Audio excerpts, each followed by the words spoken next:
नमस्ते। आज के इस नए विश्लेषण में हम एक बहुत ही दिलचस्प टॉपिक पर बात करने वाले हैं। अक्सर ट्रेडिंग बहुत मुश्किल और उलझी हुई लगती है ना? लेकिन आज हमारा फोकस इस पूरी चीज को एकदम आसान भाषा में समझने पर है। हम फुटरेस एफएक्स ब्रोकर के एक बहुत ही डिटेल्ड रिव्यू को बिना किसी भारी भरकम शब्दों के बिल्कुल सिंपल तरीके से डिकोड करेंगे। कोई टेक्निकल उलझन नहीं, बस सीधी और स्पष्ट जानकारी। चलिए जल्दी से देख लेते हैं कि आज हम क्या क्या कवर करने वाले हैं। पहला, फोर्ट्रेस एफएक्स से परिचय। दूसरा, इसके अकाउंट टाइप्स और स्प्रेड्स। तीसरा, डिपॉजिट और विड्रॉल की प्रक्रिया।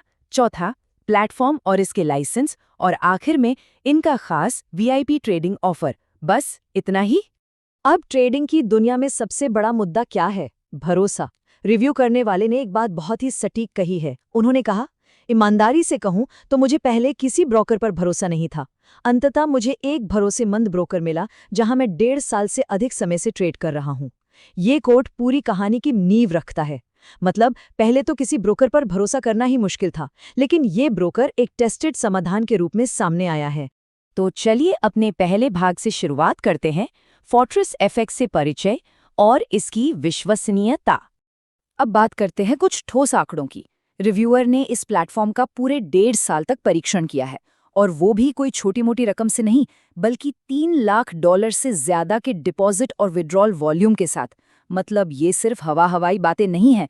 इतने लंबे समय और इतने बड़े वॉल्यूम का अनुभव ही इन दावों को वजन देता है। अब आगे बढ़ते हैं भाग 2 की ओर, अकाउंट के प्रकार और स्प्रेड्स। आइए इन तकनीकी शब्दों को थोड़ा आसान बनाते हैं। ये तुलना चीजों को बिल्कुल साफ कर देती है। हमारे पास 3 मुख्य विकल्प हैं। स्टैंडर्ड अकाउंट में 2 पिप्स का स्प्रेड है, प्रो में 1.2 पिप्स और रॉ अकाउंट में सबसे कम यानी 0.6 पिप्स। नए ट्रेडर्स के लिए ये जानना बहुत जरूरी है कि लागत कैसे बदलती है। इसे समझना बिल्कुल वैसा ही है जैसे अपनी जरूरत के हिसाब से सही गाड़ी चुनना। ये तुलना निर्णय लेने की प्रक्रिया को काफी आसान बना देती है।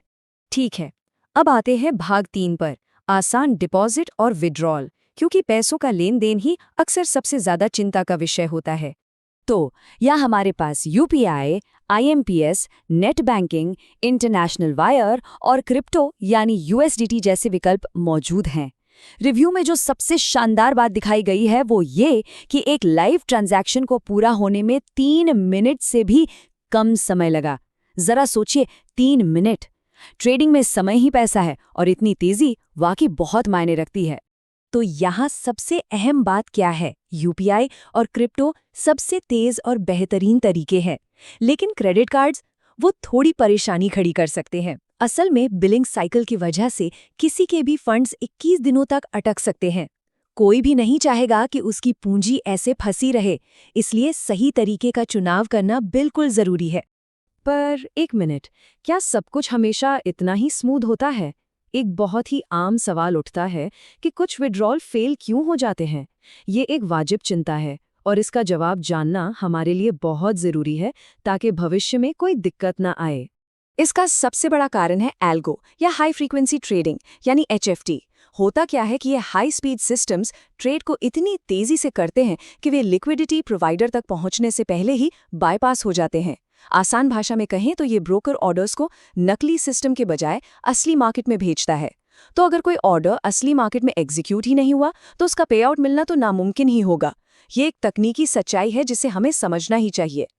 कभी कभी डैशबोर्ड्स को समझना किसी भूल भुलैया जैसा लग सकता है। इसे बिल्कुल सरल बनाते हैं। बस ये 3 कदम फॉलो करने हैं।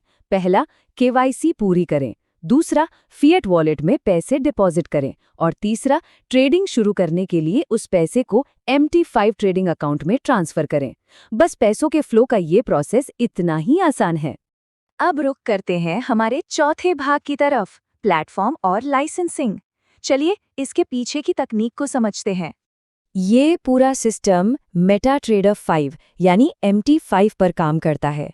अब सिर्फ MT5 पर होना ही अपने आप में एक बहुत बड़ी बात है। क्यों?